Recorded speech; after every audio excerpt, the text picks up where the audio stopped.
ನಮಃ ಸೂರ್ಯಾಯ ಚಂದ್ರಾಯ ಮಂಗಳಾಯ ಬುಧಾಯ ಚ ಗುರುಶುಕ್ರಶನಿಭ್ಯಶ್ಚ ರಾಹುವೇ ಕೇತುವೇ ನಮಃ ಮೃತ್ಯುಂಜಯಾಯ ರುದ್ರಾಯ ನೀಲಕಂಠಾಯ ಶಂಭವೇ ಅಮೃತೇಶಾಯ ಶರ್ವಾಯ ಮಹಾದೇವಾಯ ತೇ ನಮಃ ಗುರುವೇ ಸರ್ವಲೋಕಾನಾಂ ವಿಷಜೇ ಭವರೋಗಿಣಾಂ ನಿಧಯೇ ಸರ್ವವಿದ್ಯಾನಾಂ ದಕ್ಷಿಣಾಮೂರ್ತಯೇ ನಮಃ. ನಮಸ್ಕಾರ. ಆತ್ಮೀಯ ಯಾಜ್ಞವಲ್ಕ್ಯ ಅಸ್ಟ್ರೋ ಮತ್ತು ವಾಸ್ತು ಯೂಟ್ಯೂಬ್ ಚಾನಲ್ ವೀಕ್ಷಕರಿಗೆ ಸ್ವಾಗತ. ಸ್ನೇಹಿತರೆ, ಕಳೆದ 20 ದಿನಗಳಿಂದ ನಾವು ನೂತನ ಆಂಗ್ಲ ಸಂವತ್ಸರದ ಪ್ರಕಾರ 2025ರ ಜ್ಯೋತಿಷ್ಶಾಸ್ತ್ರದ ಪ್ರಕಾರ ದ್ವಾದಶ ರಾಶಿಗಳ ಬಗ್ಗೆ ವಿಶ್ಲೇಷಣೆಯನ್ನು ಮಾಡಿಕೊಂಡು ಬಂದಿದ್ದೀವಿ. ಕಳೆದ ಸಂಚಿಕೆಯಲ್ಲಿ ಮಿಥುನ ರಾಶಿಯ ಬಗ್ಗೆ 2025ರಲ್ಲಿ ಯಾವೆಲ್ಲ ಫಲಗಳನ್ನು ನೋಡಬಹುದು, ಯಾವೆಲ್ಲ ಒಳ್ಳೆಯ ಫಲಗಳು ಇವರಿಗೆ ಮಿಥುನ ರಾಶಿಯವರಿಗೆ ನಡೆಯುತ್ತೆ ಅಂತೇಳಿ ಅದರ ಬಗ್ಗೆ ಇಂದಿನ ಸಂಚಿಕೆಯಲ್ಲಿ ವಿಶ್ಲೇಷಣೆಯನ್ನು ಮಾಡಿದ್ದೀವಿ. ಇವತ್ತಿನ ದಿವಸ ಅದನ್ನು ಮುಂದಿನ ರಾಶಿಯಾದ ದ್ವಾದಶ ರಾಶಿಗಳಲ್ಲಿ 4ನೇ ರಾಶಿಯಾದ ಕರ್ಕಾಟಕ ರಾಶಿಯ ಬಗ್ಗೆ 2025 ಇಂಗ್ಲೀಷ್ ಹೊಸ ವರ್ಷದಲ್ಲಿ ಈ ಕರ್ಕಾಟಕ ರಾಶಿಯವರಿಗೆ ಫಲಿತಾಂಶಗಳು ಯಾವ ರೀತಿ ಇರುತ್ತೆ, ಗ್ರಹಗಳ ಪ್ರಭಾವ ವ್ಯಾಪ್ತಿ ಯಾವ ರೀತಿ ಇರುತ್ತೆ, ಅದರ ಬಗ್ಗೆ ನಾವು ವಿಚಾರಗಳನ್ನು ಸ್ವಲ್ಪ ವಿಶ್ಲೇಷಣೆಯನ್ನು ಮಾಡೋಣ. ಈ ಕರ್ಕಾಟಕ ರಾಶಿಯ 2025 ಜ್ಯೋತಿಷ್ಯದ ಪ್ರಕಾರ ಅನೇಕ ಕ್ಷೇತ್ರಗಳಲ್ಲಿ ಒಳ್ಳೆಯ ಸಕಾರಾತ್ಮಕ ಫಲಿತಾಂಶಗಳನ್ನು ಪಡೀತಾರೆ ಅಂತೇಳಿ ಹೇಳ್ಬೋದು. ವಿಶೇಷವಾಗಿ ಈ 2025 ಆಂಗ್ಲ ನೂತನ ಸಂವತ್ಸರದಲ್ಲಿ ಕಟಕ ರಾಶಿಯವರಿಗೆ ಶನಿದೇವರ ಅನುಗ್ರಹ ಅಂತೇನು ಹೇಳ್ತೀವಿ, ಆ ಒಂದು ವಿಶೇಷವಾದ ಗುರುವಿನ ಆಶೀರ್ವಾದವನ್ನು ಪಡೀತಾರೆ ಅಂತೇಳಿ ಹೇಳ್ಬೋದು. 2024ರಲ್ಲಿ ಶನಿ ಅಷ್ಟಮದಲ್ಲಿ ಇರೋದ್ರಿಂದ ಸ್ವಲ್ಪ ಮಟ್ಟಿಗೆ ಈ ಕಟಕ ರಾಶಿಯವರು ಸಮಸ್ಯೆಗಳನ್ನು ಅನುಭವಿಸಿದ್ದಾರೆ. ಅದರ 2025ರ ಈ ಸಂವತ್ಸರದಲ್ಲಿ ಶನಿದೇವರ ಒಂದು ಫಲದಿಂದ ಶನಿ ದೋಷ ಅಂತೇನು ಹೇಳ್ತೀವಿ ಅದರ ಒಂದು ಫಲದ ಎಫೆಕ್ಟು ಈ 2025ರಲ್ಲಿ ಸ್ವಲ್ಪ ಮಟ್ಟಿಗೆ ಮುಕ್ತಿಯನ್ನು ಕೊಡುತ್ತೆ ಅಂತೇಳಿ ಹೇಳ್ಬೋದು. ಕಾರಣ ಏನಪ್ಪ ಅಂದರೆ ಶನಿ ಬದಲಾವಣೆಯಿಂದ ಈ ಕಟಕ ರಾಶಿಯವರಿಗೆ 2024ರಲ್ಲಿ ಏನೆಲ್ಲ ಅನುಭವಿಸಿದ್ದಾರೆ ಅದರಿಂದ ರಿಲೀಫ್ ಸಿಗತಕ್ಕಂಥದ್ದು 2025ರಲ್ಲಿ ಖಂಡಿತವಾಗಿ ಆಗುತ್ತೆ. ಶನಿಯ ದೋಷ ಅನ್ನೋದು ಮುಕ್ತಿ ಆಗುತ್ತೆ. ಅದರ ಒಂದು ಎಫೆಕ್ಟು ಅಂತೇನು ಹೇಳ್ತೀವಿ 2024ರಲ್ಲಿ ಏನೆಲ್ಲ ಸಮಸ್ಯೆಗಳನ್ನು ಎದುರಿಸಿದ್ದಾರೆ ಆ ಸಮಸ್ಯೆಗಳೆಲ್ಲ ದೂರ ಆಗ್ತಕ್ಕಂಥ ದಿನಗಳು 2025ರಲ್ಲಿ ಮುಂದೆ ಇದೆ ಅಂತೇಳಿ ಹೇಳಬಹುದು. ವಿಶೇಷವಾಗಿ ಈ 2024ರಲ್ಲಿ ಈ ಕಟಕ ರಾಶಿಯವರ ಬಗ್ಗೆ ಹೇಳಬೇಕು ಅಂದರೆ ಸಾಕಷ್ಟು ವೈವಾಹಿಕ ಸಮಸ್ಯೆಗಳನ್ನು, ಮಾನಸಿಕ ನೆಮ್ಮದಿಯನ್ನು ಎಲ್ಲವನ್ನು ಕಳ್ಕೊಂಡಿರ್ತಾರೆ. ಕಾರಣ ಏನಪ್ಪ ಅಂದರೆ ಆ ಶನಿಯ ಬಲ ಅಂತೇನು ಹೇಳ್ತೀವಿ, ಶನಿಯ ಬಲದಿಂದ ಎಲ್ಲವನ್ನು ಕಳ್ಕೊಂಡಿರ್ತಾರೆ. ಈ 2025ರಲ್ಲಿ ಅದರ ಬದಲಾವಣೆ ಆಗುವ ಒಂದು ಕಾರಣದಿಂದ 2024ರಲ್ಲಿ ಏನೆಲ್ಲ ಕಷ್ಟಗಳನ್ನು ನೋಡಿದ್ದಾರೆ ಆ 2025ರಲ್ಲಿ ಎಲ್ಲವೂ ದೂರ ಆಗ್ತಕ್ಕಂಥ ದಿನಗಳು ಮುಂದೆ ಇದೆ ಅಂತೇಳಿ ಹೇಳಬಹುದು. ಇದಲ್ಲದೆ ಈ ಕಟಕ ರಾಶಿಯವರಿಗೆ ರಾಹು ಮತ್ತು ಕೇತುವಿನ ಪ್ರಭಾವವು ಜಾಸ್ತಿ ಇರೋದರಿಂದ ಒಳ್ಳೆಯ ಆರ್ಥಿಕ ಪರಿಸ್ಥಿತಿಗಳು ಸುಧಾರಿಸಿರ್ತಕ್ಕಂಥ ಸಾಧ್ಯತೆಯೂ ಇದೆ ಅಂತೇಳಿ ಹೇಳ್ಬೋದು. ಈ ಕಟಕ ರಾಶಿಗೆ ಸಂಬಂಧಪಟ್ಟ ಹಾಗೆ 2024ರಲ್ಲಿ ಸ್ವಲ್ಪ ಮಟ್ಟಿಗೆ ಮಾನಸಿಕ ನೆಮ್ಮದಿಯನ್ನು ಒತ್ತಡ ಜಾಸ್ತಿ ಆಗಿರೋದು ಕಂಡುಬರುತ್ತೆ. ಈ 25ರಲ್ಲಿ ದೈಹಿಕ ಮತ್ತು ಮಾನಸಿಕವಾಗಿ ಇರತಕ್ಕಂಥ ಒತ್ತಡದಿಂದ ಪರಿಹಾರದಿಂದ ಮುಕ್ತಿಯನ್ನು ಪಡೀತಾರೆ ಅಂತೇಳಿ ಹೇಳ್ಬೋದು. ಅಂದರೆ ಈ ಸಮಸ್ಯೆಗಳಿಂದ ಆಚೆ ಬರ್ತಾರೆ ಅಂತೇಳಿ ಹೇಳ್ಬೋದು. ವಿಶೇಷವಾಗಿ ಈ ವರ್ಷದ ಆರಂಭದಲ್ಲಿ ಮಂಗಳನ ಪ್ರಭಾವವು ಜಾಸ್ತಿ ಇರೋದರಿಂದ ಕುಂಭರಾಶಿಯಿಂದ ಮೀನರಾಶಿಗೆ ಶನಿ ಬದಲಾವಣೆ ಆಗ್ತಕ್ಕಂಥ ಒಂದು ಸಂದರ್ಭದಲ್ಲಿ ವಿಶೇಷವಾಗಿ ಈ ಕಟಕ ರಾಶಿಯವರಿಗೆ ಶನಿ ದೋಷ ಅಂತೇನು ಹೇಳ್ತೀವಿ ಅದರಿಂದ ಮುಕ್ತಿಯನ್ನು ಸಿಗುತ್ತೆ, ಮುಕ್ತಿ ಆಗುತ್ತೆ ಅಂತೇಳಿ ಹೇಳ್ಬೋದು. ಹಾಗಾಗಿ ಈ ಸಂದರ್ಭದಲ್ಲಿ ಈ ಹೊಸ ವರ್ಷ 2025ರಲ್ಲಿ ಒಳ್ಳೆಯ ಹಣಕಾಸು ಮತ್ತು ಶಿಕ್ಷಣ ಮತ್ತು ಆರೋಗ್ಯ ಸಂಬಂಧಪಟ್ಟ ಹಾಗೆ ಇವರ ವೃತ್ತಿ ಜೀವನದಲ್ಲಿ ಒಂದು ಬದಲಾವಣೆ ಆಗ್ತಕ್ಕಂಥದ್ದು ಖಚಿತವಾಗಿ ಆಗುತ್ತೆ ಅಂತೇಳಿ ಹೇಳ್ಬೋದು. ಹಾಗಾದರೆ ಆ ವಿಷಯದಲ್ಲಿ ಈ ಕಟಕ ರಾಶಿಯವರು ಯಾವೆಲ್ಲ ಫಲಿತಾಂಶಗಳ ಬಗ್ಗೆ ನಿರೀಕ್ಷಣೆಯನ್ನು ಮಾಡ್ಬೋದು ಅಂತ ನಾವು ಒಮ್ಮೆ ದೃಷ್ಟಿಕೋನದಿಂದ ನೋಡಿದಾಗ, ಈ ಕಟಕ ರಾಶಿಯವರಿಗೆ ಹೊಸ ವರ್ಷದಲ್ಲಿ ವೃತ್ತಿ ಜೀವನದ ವಿಷಯದಲ್ಲಿ ಒಂದು ಒಳ್ಳೆಯ ಫಲಿತಾಂಶಗಳನ್ನು ಪಡಿತಾರೆ ಅಂತೇಳಿ ಹೇಳಬಹುದು. ಸ್ವಲ್ಪ ಮಟ್ಟಿಗೆ 2024ರಲ್ಲಿ ಆರೋಗ್ಯ ಸಮಸ್ಯೆ, ವೈವಾಹಿಕ ಜೀವನದಲ್ಲಿ ತೊಂದರೆಗಳನ್ನು ಅನುಭವಿಸಿರ್ತಕ್ಕಂಥವರು ಸ್ವಲ್ಪ ಅದರಿಂದ ಆಚೆ ಬರ್ತಕ್ಕಂಥದ್ದು ಖಚಿತವಾಗಿ ಆಗುತ್ತೆ ಅಂತೇಳಿ ಹೇಳಬಹುದು. ಅದೇ ರೀತಿಯಲ್ಲಿ ಒಳ್ಳೆಯ ಒಂದು ಫಲಿತಾಂಶ ಏನಪ್ಪ ಈ ಕಟಕ ರಾಶಿಯವ್ರಿಗಂದರೆ, ಉದ್ಯೋಗದಲ್ಲಿ ಬಡ್ತಿ ಅಂದರೆ ಪ್ರಮೋಷನ್ನು ಖಚಿತವಾಗಿ ಆಗುತ್ತೆ ಅಂತ ಹೇಳ್ಬೋದು. ಅದೇ ರೀತಿಯಲ್ಲಿ ಈ ಕಟಕ ರಾಶಿಗೆ ಸಂಬಂಧಪಟ್ಟ ಹಾಗೆ ಯಾರೆಲ್ಲ ಉದ್ಯೋಗವನ್ನು ಹುಡುಕ್ತಾ ಇದ್ದಾರೆ ಅವರಿಗೂ ಸಹ ಒಳ್ಳೆಯ ಸುದ್ದಿ ಸಿಗುತ್ತೆ ಅಂತೇಳಿ ಹೇಳ್ಬೋದು. ಅಂದರೆ ಉದ್ಯೋಗ ಸಿಗ್ತಕ್ಕಂಥ ಲಕ್ಷಣ ಈ ಕಟಕ ರಾಶಿಯವರಿಗೆ 25ರಲ್ಲಿ ಆಗುತ್ತೆ ಅಂತೇಳಿ ಹೇಳ್ಬೋದು. ಈ ರಾಶಿಯವರು ಇಂದಿನ ಸಮಸ್ಯೆಗಳಿಂದ ಪರಿಹಾರವನ್ನು ಪಡಿತಾರೆ ಅಂತೇಳಿ ಹೇಳಬಹುದು. ವಿಶೇಷವಾಗಿ ಶನೇಶ್ವರ 9ನೇ ಮನೆಯಲ್ಲಿ ಈ ರಾಶಿಯಿಂದ ಸಂಚರಿಸ್ತಕ್ಕಂಥ ಆ ಸಮಯದಲ್ಲಿ ಆ ಶನಿಗೆ ಒಂದು ದೋಷ ಅಂತ ಹೇಳ್ತೀವಿ, ಅದರಿಂದ ಮುಕ್ತ ಆಗ್ತಕ್ಕಂಥ ಸಂದರ್ಭ ಬಂದಾಗ ಎಲ್ಲದರಲ್ಲಿ ಅವರಿಗೆ ಒಳ್ಳೆಯ ಆರ್ಥಿಕ ಯಶಸ್ಸು ಸಿಗುತ್ತೆ ಅಂತೇಳಿ ಖಚಿತವಾಗಿ ಹೇಳ್ಬೋದು. ಕಾರಣ ಆ ಶನಿಯ ಒಂದು ಬಲದಿಂದ ಹಿಂದೆ ಏನು ಅನುಭವಿಸಿದ್ದಾರೆ ಆರ್ಥಿಕ ಸಮಸ್ಯೆಗಳು, ಅದರಿಂದ ಆಚೆ ಬಂದು ಒಳ್ಳೆಯ ಲಾಭವನ್ನು ಈ ಕಟಕ ರಾಶಿಯವರು 25ರಲ್ಲಿ ಪಡಿತಾರೆ ಅಂತೇಳಿ ಹೇಳಬಹುದು. ವಿಶೇಷವಾಗಿ ಗುರುವಿನ ಒಂದು ಕೃಪೆಯಿಂದ ಇವರು ಏನು ಯೋಚನೆ ಮಾಡ್ತಾರೆ, ಕೆಲಸ ಆಗಿರ್ಬೋದು, ಶಿಕ್ಷಣ ಆಗಿರ್ಬೋದು, ವೈವಾಹಿಕ ಜೀವನದ ಬಗ್ಗೆ ಆಗಿರ್ಬೋದು, ಪ್ರತಿ ಕ್ಷೇತ್ರದಲ್ಲಿ ಒಳ್ಳೆಯ ಯಶಸ್ಸನ್ನು ಸಹ ಪಡಿತಾರೆ ಅಂತೇಳಿ ಹೇಳ್ಬೋದು. ವಿಶೇಷವಾಗಿ ಈ ರಾಶಿಗೆ ಸಂಬಂಧಪಟ್ಟ ಹಾಗೆ ಎಲ್ಲ ಆದಾಯಗಳು ಹೆಚ್ಚಾಗತಕ್ಕಂಥ ಸಾಧ್ಯತೆಯೂ ಸಹ ಜಾಸ್ತಿ ಇದೆ ಅಂತ ಹೇಳ್ಬೋದು. ಅದೇ ರೀತಿಯಾಗಿ ಖರ್ಚುಗಳು ಸಹ ಜಾಸ್ತಿಯಾಗಿ ಆಗುತ್ತೆ. ವಿಶೇಷವಾಗಿ ಈ ರಾಶಿಗೆ ಸಂಬಂಧಪಟ್ಟ ಹಾಗೆ ಕಟಕ ರಾಶಿಯಲ್ಲಿರ್ತಕ್ಕಂಥ ಜೀವನದಲ್ಲಿ ಹೊಸ ವರ್ಷ 2025ರಲ್ಲಿ ಒಂದು ತುಂಬ ಅನುಕೂಲ ಆಗ್ತಕ್ಕಂಥ ಒಂದು ಪ್ರಸ್ತಾಪಗಳು ಸಹ ಪಡೆಯಬಹುದು ಅಂತೇಳಿ ಹೇಳ್ಬೋದು. ಯಾರೆಲ್ಲ ಈ ಕಟಕ ರಾಶಿಯಲ್ಲಿ ಅವಿವಾಹಿತರು ಇದ್ದಲ್ಲಿ ಮದುವೆಯ ಪ್ರಸ್ತಾಪವನ್ನು ಸಹ ಖಚಿತವಾಗಿ ಆಗುತ್ತೆ. ಅದೇ ರೀತಿಯಲ್ಲಿ ಪ್ರೀತಿಯ ವಿಷಯದಲ್ಲಿ ಯೋಚನೆಯನ್ನು ಮಾಡಿಕೊಂಡಿರ್ತಕ್ಕಂಥ ಯಾರಾದರೂ ಇದ್ದಲ್ಲಿ ಅವರಿಗೂ ಸಹ ಒಂದು ಒಳ್ಳೆಯ ರಿಸಲ್ಟ್ ಸಿಗ್ತಕ್ಕಂಥ ಒಂದು ಪ್ರೇಮ ವಿವಾಹ ಆಗ್ತಕ್ಕಂಥ ಸಾಧ್ಯತೆಯೂ ಸಹ ಹೆಚ್ಚಾಗಿದೆ ಅಂತೇಳಿ ಹೇಳ್ಬೋದು.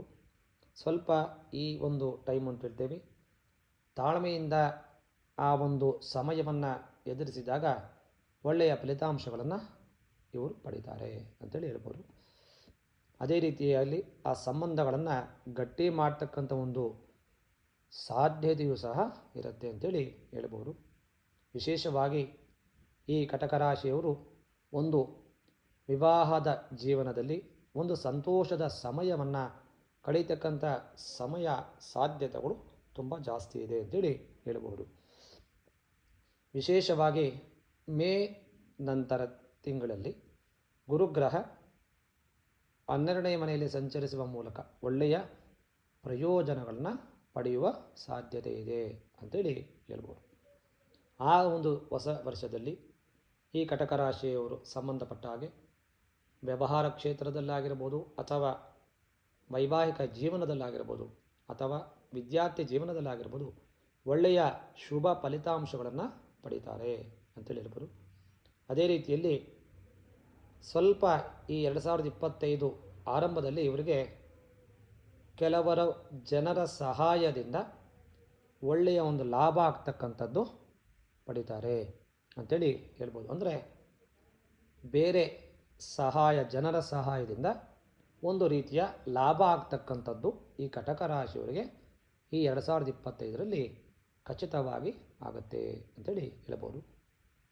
ಯಾರೆಲ್ಲ ಈ ಕಟಕ ರಾಶಿಯವರು ಹೊಸ ಬಿಸ್ನೆಸ್ ಅಥವಾ ವ್ಯವಹಾರವನ್ನು ಮಾಡಬೇಕು ಅಂತ ಯೋಚನೆಯಲ್ಲಿದ್ದಾಗ ಈ ಒಂದು ಸಮಯದಲ್ಲಿ ಉತ್ತಮ ಫಲಿತಾಂಶಗಳನ್ನು ಪಡೆಯತಕ್ಕಂಥ ಸಾಧ್ಯತೆ ಜಾಸ್ತಿಯಾಗಿ ಕಾಣಿಸುತ್ತೆ.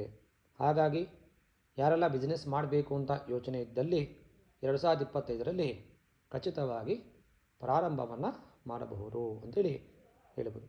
ಅದೇ ರೀತಿಯ ಒಂದು ವಿಚಾರದಲ್ಲಿ ಬಂದಾಗ ಗುರುಗ್ರಹ ಬದಲಾವಣೆ ಆಗ್ತಕ್ಕಂಥ ಸಮಯದಲ್ಲಿ ಈ ರಾಶಿಗೆ ಸಂಬಂಧಪಟ್ಟ ಜನರಿಗೆ ಒಂದು ಒಳ್ಳೆಯ ಅವಕಾಶಗಳನ್ನು ಸಹ ಆ ಒಂದು ಫಲ ನೀಡುತ್ತೆ ಅಂತೇಳಿ ಹೇಳಬಹುದು. ಈ ವರ್ಷದ ಕೊನೆಯಲ್ಲಿ ಒಂದು ಬಂಡವಾಳದ ವಿಚಾರವಾಗಿ ಬಂದಾಗ ಒಳ್ಳೆಯ ಲಾಭವನ್ನು, ಲೇವಾದೇವಿಗೆ ಸಂಬಂಧಪಟ್ಟ ಒಂದು ಲಾಭವನ್ನು ಪಡೀತಾರೆ. ಅದೇ ರೀತಿಯಲ್ಲಿ ಶನಿದೇವರ ಒಂದು ಆಶೀರ್ವಾದ ಸಹ ಇವರಿಗೆ ಸಿಗೋದರಿಂದ ವ್ಯವಹಾರದಲ್ಲಿ ಸುಧಾರಿಸ್ತಕ್ಕಂಥ ಲಕ್ಷಣಗಳು ಜಾಸ್ತಿಯಾಗಿ ಕಾಣಿಸುತ್ತೆ. ಇವರು ಮಾಡ್ತಕ್ಕಂಥ ಒಂದು ಕಠಿಣ ಪರಿಶ್ರಮಕ್ಕೆ ಪ್ರತಿಫಲ ಸಹ ಸಿಗುತ್ತೆ ಅಂಥೇಳಿ 2025ರಲ್ಲಿ ಹೇಳ್ಬೋದು. ಆರೋಗ್ಯದ ಬಗ್ಗೆ ಸ್ವಲ್ಪ ಮಟ್ಟಿಗೆ ಕಾಳಜಿಯನ್ನು ವಹಿಸಬೇಕಾಗತ್ತೆ. ಆದರೆ ಶನಿದೇವರ ಒಂದು ಬದಲಾವಣೆಯಿಂದ ಸಮಸ್ಯೆಗಳು ಉಂಟಾಗತ್ತೆ. ಹಾಗಾಗಿ ವಿಶೇಷವಾಗಿ ಸಮಸ್ಯೆಗಳು ಅಂದರೆ ದೊಡ್ಡ ಸಮಸ್ಯೆಗಳಾಗ್ತಕ್ಕಂಥ ಲಕ್ಷಣಗಳೇನೂ ಇಲ್ಲ. ಚಿಕ್ಕ ಸಣ್ಣ ಪುಟ್ಟ ಆರೋಗ್ಯದ ವಿಚಾರ ಗಮನ ಕೊಟ್ಕೊಳ್ಳಿ ಸಾಕು. ಹಾಗಾಗಿ ಭಯ ಪಡ್ತಕ್ಕಂಥದ್ದೇನೂ ಇಲ್ಲ. ಸಣ್ಣ ಪುಟ್ಟ ಸಮಸ್ಯೆಗಳು ಬಿಟ್ಟರೆ ಆರೋಗ್ಯದ ಬಗ್ಗೆ ಯಾವುದೇ ರೀತಿಯ ತೊಂದರೆ ಇಲ್ಲ. ಒಳ್ಳೆಯ ಆರೋಗ್ಯವನ್ನು ಈ ಕಟಕ ರಾಶಿಯವರು 2025ರಲ್ಲಿ ಕಾಣ್ತಾರೆ ಅಂತೇಳಿ ಹೇಳಬಹುದು. ವಿಶೇಷವಾಗಿ ಈ ಕಟಕ ರಾಶಿಗೆ ಸಂಬಂಧಪಟ್ಟ ಶಿಕ್ಷಣ ವಿಚಾರವನ್ನು ನಾವು ಗಮನವನ್ನು ಕೊಟ್ಟಾಗ ಯಾರೆಲ್ಲ ಈ ಕಟಕ ರಾಶಿಯಲ್ಲಿ ವಿದ್ಯಾರ್ಥಿಗಳಾಗಿ ಓದ್ತಾ ಇದ್ದಾರೆ, ಒಳ್ಳೆಯ ಒಂದು ಶಿಕ್ಷಣ ಕ್ಷೇತ್ರದಲ್ಲಿ ಉತ್ತಮವಾದ ಫಲಿತಾಂಶಗಳನ್ನು ಪಡೀತಕ್ಕಂಥ ಸಾಧ್ಯತೆ ಜಾಸ್ತಿ ಇದೆ ಅಂತ ಹೇಳ್ಬೋದು. ಕಾರಣ ಒಂದು ಗುರುವಿನ ಪ್ರಭಾವದಿಂದ ಉನ್ನತ ಶಿಕ್ಷಣಕ್ಕೆ ಸಂಬಂಧಿಸಿದ ಹಾಗೆ ಆ ಒಂದು ಎಂಟ್ರೆನ್ಸ್ ಎಕ್ಸಾಮ್ ಅಂತ ಹೇಳ್ತೀವಿ, ಅದು ಸಹ ಆಗ್ತಕ್ಕಂಥ ಒಂದು ಲಕ್ಷಣಗಳನ್ನು ಈ ರಾಶಿಯವರು ಪಡೀತಾರೆ ಅಂತೇಳಿ ಹೇಳಬಹುದು. ಕಾರಣ ಗುರುವಿನ ಒಂದು ಬಲ ಬಂದಾಗ ವಿದ್ಯೆಗೆ ಸಂಬಂಧಪಟ್ಟ ಹಾಗೆ ಒಳ್ಳೆಯ ಫಲಿತಾಂಶಗಳನ್ನು, ಸಾಕಷ್ಟು ಯಶಸ್ಸನ್ನು ಸಹ ಈ ರಾಶಿಯವರು ಆ ಒಂದು ಸಮಯದಲ್ಲಿ ಪಡೀತಾರೆ. ಮತ್ತು ವಿದೇಶದಲ್ಲಿ ಯಾರೆಲ್ಲ ಓದಬೇಕು ಅಂತ ಪ್ಲಾನಿಂಗಲ್ಲಿದ್ದಲ್ಲಿ ಖಚಿತವಾಗಿ ಒಳ್ಳೆಯ ಫಲಿತಾಂಶಗಳನ್ನು ಸಹ ಪಡೀತಾರೆ. ಸ್ವಲ್ಪ 2024ರಲ್ಲಿ ಏನು ಕಸಿಬಿಸಿ ಆಗಿರುತ್ತೆ ಈ ರಾಶಿಯವರಿಗೆ, ಈ ಮೇ ನಂತರದಲ್ಲಿ ಕೇತು ಬದಲಾವಣೆಯಿಂದ ಕುಟುಂಬದ ವಾತಾವರಣ ಸ್ವಲ್ಪ ಮಟ್ಟಿಗೆ ಕಸಿಬಿಸಿ ಥರ ಇರ್ತಕ್ಕಂಥ ಸನ್ನಿವೇಶಗಳಿಂದ ಸ್ವಲ್ಪ ದೂರ ಆಗುತ್ತೆ ಅಂತೇಳಿ ಹೇಳ್ಬೋದು. ವೈವಾಹಿಕ ಜೀವನದಲ್ಲಿ ಬಂದಾಗ ಈ ಕಟಕ ರಾಶಿಯವರಿಗೆ 2024ರಲ್ಲಿ ತುಂಬ ಪಾಠಗಳನ್ನು ಕಲಿತಿರ್ತಾರೆ. ಸ್ವಲ್ಪ ಮಟ್ಟಿಗೆ ಈ ರಾಶಿಯವರಿಗೆ ಸಮಸ್ಯೆಗಳು ಸಹ ಆಗಿರುತ್ತೆ. ಆದರೆ ಈ 2025ರಲ್ಲಿ ವೈವಾಹಿಕ ಜೀವನದಲ್ಲಿ ತುಂಬ ಸಂತೋಷವನ್ನು ಪಡೀತಾರೆ ಅಂತೇಳಿ ಹೇಳಬಹುದು. ಸಾಧ್ಯವಾದಷ್ಟು ಈ ಕಟಕ ರಾಶಿಯವರಿಗೆ ಪ್ರೇಮ ವಿವಾಹವನ್ನು ಮಾಡ್ಕೋಬೇಕು ಅಂತ ಯಾರಾದರೂ ಇದ್ದಲ್ಲಿ ಅದು ಸಹ ಆಗ್ತಕ್ಕಂಥ ಒಂದು ಲಕ್ಷಣಗಳು ಇದೆ ಅಂತೇಳಿ ಹೇಳಬಹುದು.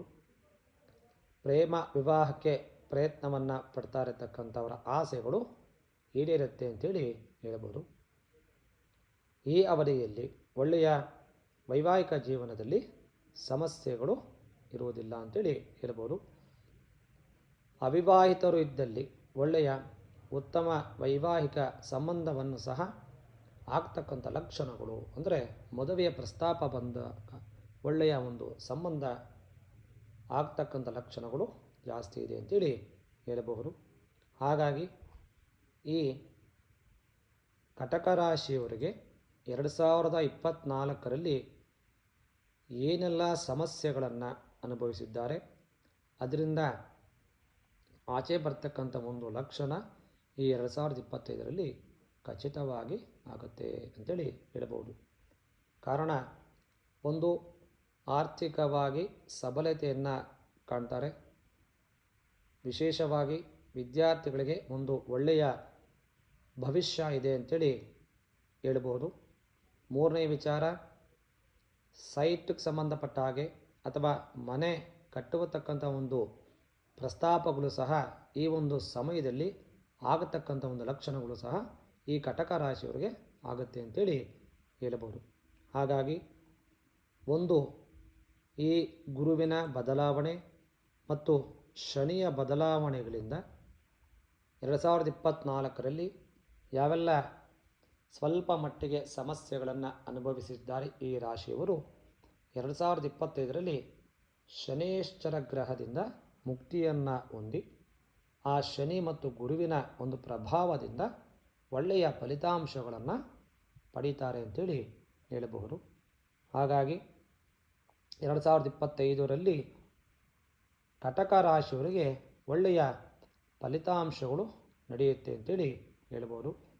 ಹಾಗಾಗಿ ಯಾರೆಲ್ಲ ಈ ಕಟಕ ರಾಶಿಯಲ್ಲಿ ಜನ್ಮಿಸಿದ್ದೀರ ಅವರೆಲ್ಲ 2025ರಲ್ಲಿ ಆಂಗ್ಲ ನೂತನ ಸಂವತ್ಸರದಲ್ಲಿ ಒಳ್ಳೆಯ ಫಲಿತಾಂಶಗಳು ನಡೆಯುತ್ತೆ.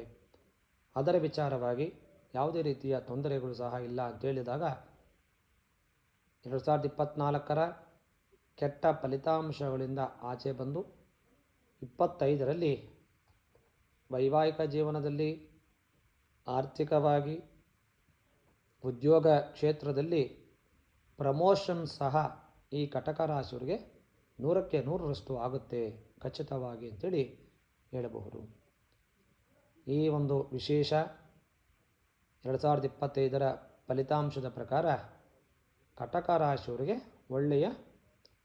ತುಂಬ ಒಳ್ಳೆಯ ಫಲಿತಾಂಶಗಳಾಗ್ತಕ್ಕಂಥದ್ದು ಜಾಸ್ತಿಯಾಗಿರೋದ್ರಿಂದ ವಿಶೇಷ ಅವಕಾಶಗಳು ಸಹ ಈ ರಾಶಿಯವರಿಗೆ ಸಿಗೋದರಿಂದ ಯಾವುದೇ ರೀತಿಯ ಸಮಸ್ಯೆಗಳು ಇರುವುದಿಲ್ಲ ಅಂತೇಳಿ ಹೇಳಬಹುದು. ಒಳ್ಳೆಯ ವಿಚಾರಗಳನ್ನು, ಮನೆಯಲ್ಲಿ ಒಳ್ಳೆಯ ವಾತಾವರಣಗಳು ಮತ್ತು ಶುಭಕರವಾದ ಸನ್ನಿವೇಶಗಳು ಸಹ ಈ ರಾಶಿಯವರಿಗೆ 2025ರಲ್ಲಿ ಕಾಣಬಹುದು ಅಂತೇಳಿ ಹೇಳಬಹುದು.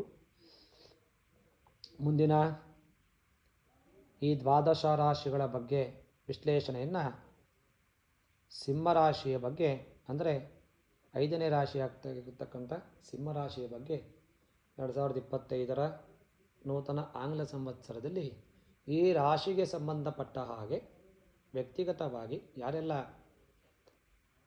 ಫಲಗಳನ್ನು ಸಿಂಹರಾಶಿಯಲ್ಲಿ ಹುಟ್ಟಿರ್ತಕ್ಕಂಥವ್ರಿಗೆ 25ರಲ್ಲಿ ಯಾವೆಲ್ಲ ಫಲಗಳನ್ನು ಕಾಣಬಹುದು ಅಂತೇಳಿ ಅದರ ಬಗ್ಗೆ ಮುಂದಿನ ಸಂಚಿಕೆಯಲ್ಲಿ ವಿಡಿಯೋವನ್ನು ಮಾಡಿ ಅದರ ಬಗ್ಗೆ ವಿಶ್ಲೇಷಣೆಯನ್ನು ಮಾಡೋಣ. ಈಗ ಈ ದ್ವಾದಶ ರಾಶಿಗಳ ಬಗ್ಗೆ 2025 ನೂತನ ಆಂಗ್ಲ ಸಂವತ್ಸರದಲ್ಲಿ ಯಾವೆಲ್ಲ ಫಲಿತಾಂಶಗಳನ್ನು ಆಗುತ್ತೆ ಅದರ ಬಗ್ಗೆ ಮಾಹಿತಿಯನ್ನು ಪ್ರತಿನಿತ್ಯ ಆ ರಾಶಿಗೆ ಸಂಬಂಧಪಟ್ಟ ಹಾಗೆ ವಿಶ್ಲೇಷಣೆಯನ್ನು ಮಾಡ್ತಾ ಇದ್ದೇವೆ. ಕೆಲವು ಪರಿಹಾರಗಳನ್ನು ಸೂಚನೆ ಕೊಟ್ಟಾಗ ಚಿಕ್ಕ ಚಿಕ್ಕ ಪರಿಹಾರಗಳಾಗಿರಬಹುದು. ಖಂಡಿತವಾಗಿ ಅದನ್ನು ನೀವು ಫಾಲೋ ಮಾಡಿ ಅದರಿಂದ ಒಳ್ಳೆಯ ಫಲಿತಾಂಶಗಳನ್ನು ನೀವು ಕಾಣ್ತೀರಾ ಅಂತೇಳಿ ಹೇಳ್ಬೋದು.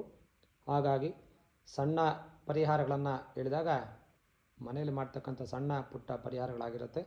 ಆ ಪರಿಹಾರಗಳನ್ನು ಮಾಡಿಕೊಂಡು ಎಲ್ಲರಿಗೂ ಒಳ್ಳೆಯದನ್ನು ಆಗ್ತಕ್ಕಂಥ ಆ ಭಗವಂತ ಎಲ್ಲರಿಗೂ ಒಳ್ಳೆಯದನ್ನು ಮಾಡಲಿ ಅಂತ ಬಯಸುತ್ತಾ ಮುಂದಿನ ಸಂಚಿಕೆಯಲ್ಲಿ ಸಿಂಹರಾಶಿಯ ಬಗ್ಗೆ ದ್ವಾದಶ ರಾಶಿಗಳಲ್ಲಿ ಆಗತಕ್ಕಂಥ ಬದಲಾವಣೆ 2025ರಲ್ಲಿ ಸಿಂಹರಾಶಿಗೆ ಸಂಬಂಧಪಟ್ಟ ಹಾಗೆ ಯಾವೆಲ್ಲ ಫಲಿತಾಂಶಗಳನ್ನು ಮುಂದಿನ 2025ರಲ್ಲಿ ನೋಡಬಹುದು ಅಂಥೇಳಿ ಅದರ ಬಗ್ಗೆ ಮುಂದಿನ ಸಂಚಿಕೆಯಲ್ಲಿ ವಿಚಾರಗಳನ್ನು ವಿಶ್ಲೇಷಣೆಯನ್ನು ಮಾಡೋಣ.